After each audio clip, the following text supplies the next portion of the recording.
usamirire kubvunzwa mvura yekugeza muviri.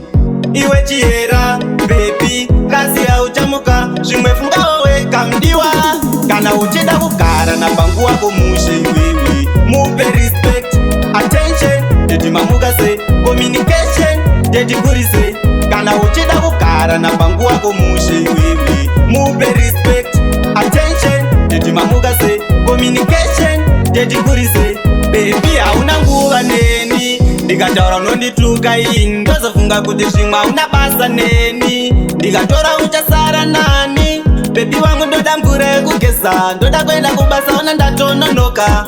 Unowanza maprati-pratiwo, moyo zodzimba mukati. Kana uchida kugara napanguva komushe iwewe, mupe respect, attention, dedimamuka se communication, dedikurise. Kana uchida kugara napanguva komushe iwewe, mupe respect, attention, dedimamuka se communication, dedikurise. Baby I wanna take you for dinner, manje unondiforomesa zvitina. Pambedha womuka kunge John Cena, woenda nelula ini ndiri kuda. Mpiwa wangu dai wamboedza undibvunza, ndindoenda here kana muchiri kuda. Ndokupawo permission woenda ukicheni, mpiwa handione pane chingatinetse. Kana uchida kugara napanguva komushe iwewe, mupe respect, attention, dedimamuka se communication, dedikurise. Kana uchida kugara napanguva komushe iwewe, mupe respect, attention, dedimamuka se communication, dedikurise.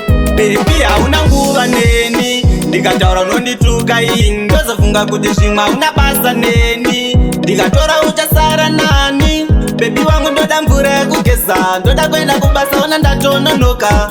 Unowanza maprati-pratiwo, moyo zodzimba mukati.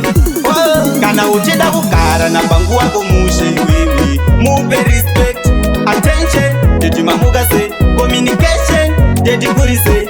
Kana uchida kugara napanguva komushe iwewe, mupe respect, attention, dedimamuka se communication, dedikurise. Baby I wanna take you for dinner, manje unondiforomesa zvitina. Pambedha womuka kunge John Cena, woenda nelula ini ndiri kuda. Mpiwa wangu dai wamboedza undibvunza, ndindoenda here kana muchiri kuda. Ndokupawo permission woenda ukicheni, mpiwa handione pane chingatinetse. Kana uchida kugara napanguva komushe iwewe, mupe respect, attention, dedimamuka se communication, dedikurise. Kana uchida kugara napanguva komushe iwewe, mupe respect, attention, dedimamuka se communication, dedikurise.